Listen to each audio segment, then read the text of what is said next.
Hi everyone. So today we'll be learning about linear regression. Now what is linear regression? We'll start off by a simple example. Let's say we have a coffee shop and we want to predict the number of sales or the amount of sale given the advertising expenditure. Suppose I am spending a lot of money on advertising in newspapers or in different places to drive sales of this coffee shop. Now, I just happen to do different amount of spending, and on each day I record the amount of sales that I have for that day. And I just plot it on a simple curve where I plot advertising expenditure on the x-axis and sales revenue on the y-axis. In this case, what I see is as I'm increasing the advertising spend, the sales is also increasing. So roughly, I can see that they follow a very linear relationship with each other where my advertising expenditure is the primary factor that is affecting sales. Now, this may or may not be true in real life. In real life, there can be 10 or 20 different factors that can affect your sales. Let's say your location, the population density, or whatever it is. But for the sake of this example, let's assume that this is the major factor that is driving sales, and I see this relationship with real data in it. So what I can do as a business owner is I would be interested in finding out what function or how can I predict my sales given I have, let's say, some amount that I want to spend or that I want to spend on advertising. So let's say, let me write this down. I have my coffee shop where ad spend is directly proportional to sales. And now, since this relationship looks like linear, I can try to pass a line which is like an average to these particular points. Intuitively, this average makes sense, right? But how do we mathematically define it? Let's say I want to have a line that best represents this data. How do I define that?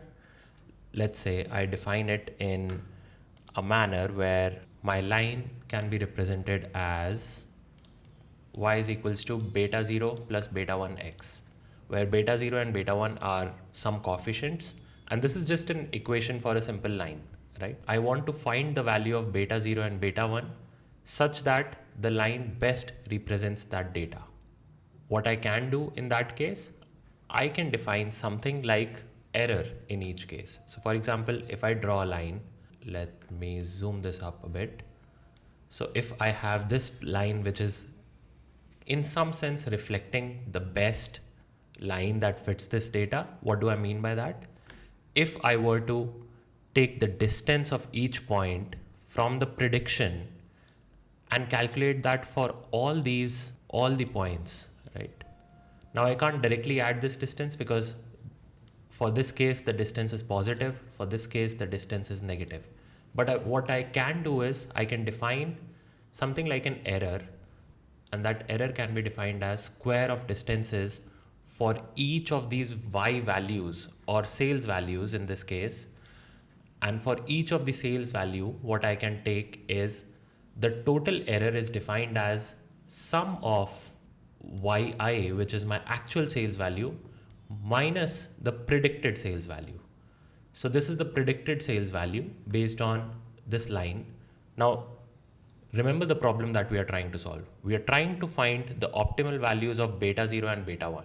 These are two variables that we want to optimize for, and we have defined something called an error, which is sum of squared errors is equal to summation on all the observed values that we have, and then we are summing up the squares of the deviations of the delta between the predicted and the actual y values. Now that's a total error. When we said we want to find the best fit line, we are thinking of somewhat like an average, right? So intuitively, what we were thinking of as an average line can now be represented mathematically with this formula. And now we want to minimize this error. We want to find the lowest value of this particular error, and beta 0 and beta 1 are two variables. So what we can do, let's say if you have a function and you want to find the lowest value of that function, we take the derivative of that function with respect to the variables. Here beta 0 and beta 1 are the variables that we want to optimize for. So we are going to take a derivative of this function SSE with respect to beta 0 and beta 1 and put it to 0. And that's what we do. So here we have taken partial derivatives of SSE with respect to beta 0, and we also take the partial derivative of sum of squared errors with respect to beta 1, and we put both of them to 0. Now let's take a moment. Let's take a moment to recap what we did. So first what we had was a simple data set. We just plotted it randomly. We had one variable and another dependent variable, and we just plotted, and we saw that there is a linear relationship that is emerging on its own. Now, since this linear relationship is emerging on its own, we can try to define a best fit curve which is linear in this case. And why are we doing this? We are interested in doing this because this formula can help me predict my sales for a given advertising revenue in future. Let's say I want to plan my marketing budget for next day or next quarter. I can use this formula because I've seen in the past that the data follows a linear relationship. And that's the whole reasoning why we are trying to do something like this. Once we had this formula, once we said, okay, let's try to fit in this linear formula because it somewhat is representative of the data that we are seeing. Then what we did was we mathematically evaluated how we can find the coefficients or how we can model this out. And we modeled it out by calculating the error and minimizing the error. Okay. Now, we took partial derivatives, coming back to the equations that we had. We took partial derivatives with respect to beta 0 and beta 1, and we set them to 0. A very important note to keep in mind here is partial derivative of beta 1 with respect to beta 0. This one is 0. And the partial derivative of beta 0 with respect to beta 1 is also 0. This is an assumption. What we are assuming is, since we have taken two different independent parameters here, two different independent variables, beta 0 and beta 1, we assume that these two are not correlated to each other. And that's an assumption that will become relevant as we go deeper into linear regression. But for now, just remember that we are assuming that these two variables or these two parameters of this simple model, which is a linear regression model, are not correlated to each other. And by using this simple assumption, when we expand this partial derivative, we will have partial derivative of beta 0 with respect to beta 0 as 1 and partial derivative of beta 1 with respect to beta 0 as 0. And similarly, we'll expand this particular one. Now, after expanding these two equations, we can simplify for beta 0 and beta 1. This is two equations, two variables in terms of xi, yi and their summation. So you can see that some of the parameters here will become summation of xi's, which is n times the mean, right? So that's where this x bar and y bar are coming up. And that's how we can calculate beta 1 and beta 0. So that's a very simple example that illustrates the power of linear regression. In real life, our datasets can be more complex than this, but the goal of linear regression is simple. How we spot the data is by doing a simple scatter plot. Then we apply a little bit of intuition based on what data is looking like. And then what we do is we try to take that intuition and define it mathematically so that we can find the best model of that category that fits in, right? So I hope the intuition is clear. What we are doing here is clear. We took a real life example. We did a simple plot. We tried to define model in a way which is very simplistic in this case. And then we tried to mathematically make sense of how to find the parameters of this model. Now, what I want you to do is think of this in more expanded terms, right? We took a very simple example. As I mentioned in the start, advertising expenditure may not be the only thing that is affecting the sales revenue. Let's say there was one more third variable, and let's say the third variable was the population density in that location. It makes sense, right? If you have a high population density in a particular location, your store might do better compared to a very remote place where you have a coffee shop, right? So there can be other independent features that are affecting your sales. Now, population density may not be very highly correlated with advertising expenditure, and that's perfect.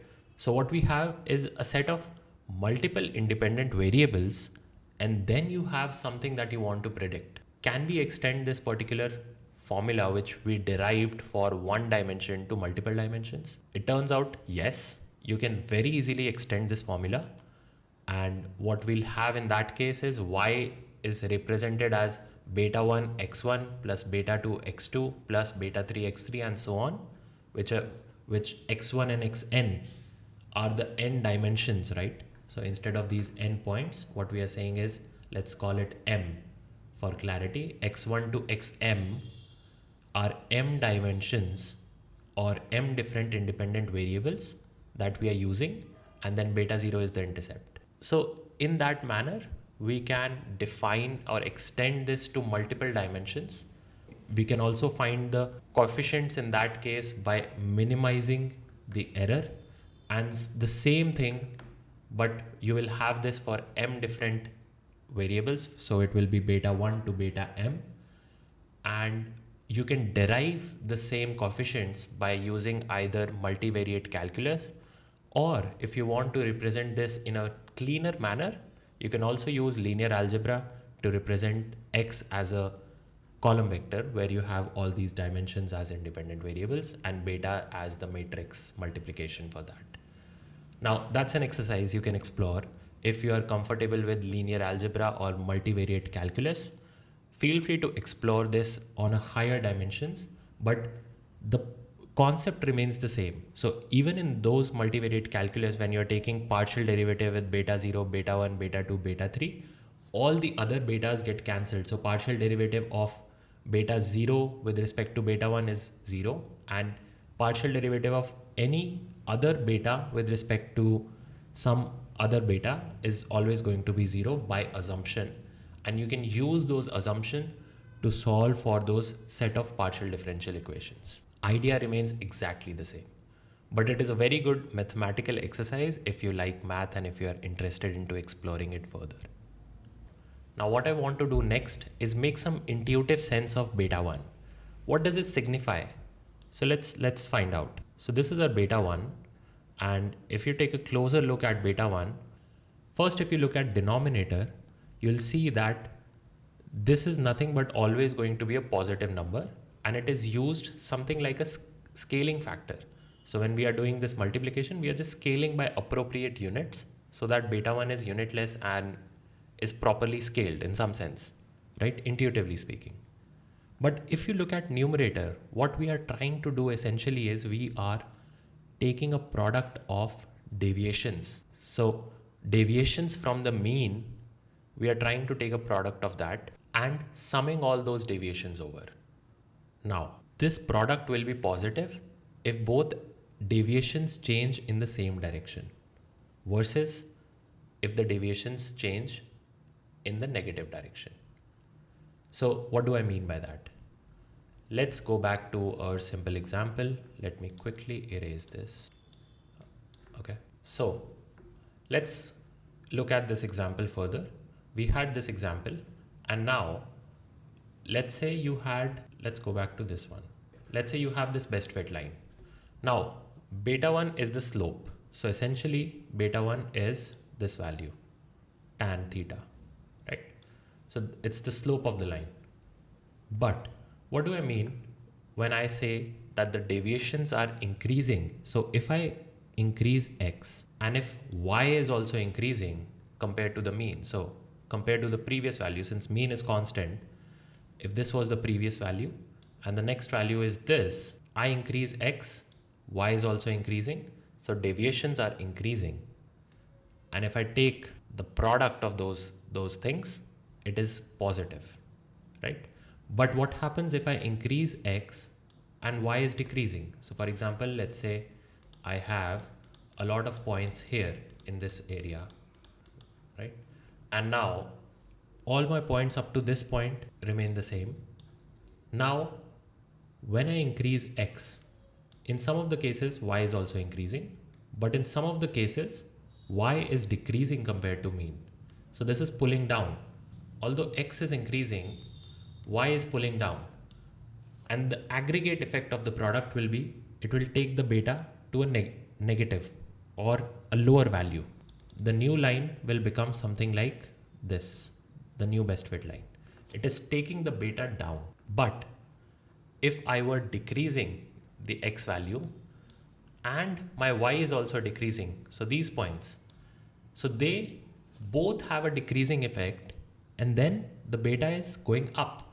So these points will try to make my line like this, right? So I hope this makes some intuitive sense that if both my deviations in x and y are increasing simultaneously or decreasing simultaneously, they will have an incremental effect on my slope. Whereas if one of the factors is increasing and one of the factors is decreasing, they will have a decremental effect on my slope. And that's how you can make some intuitive sense of how all these points are simultaneously trying to weigh the line in their own direction.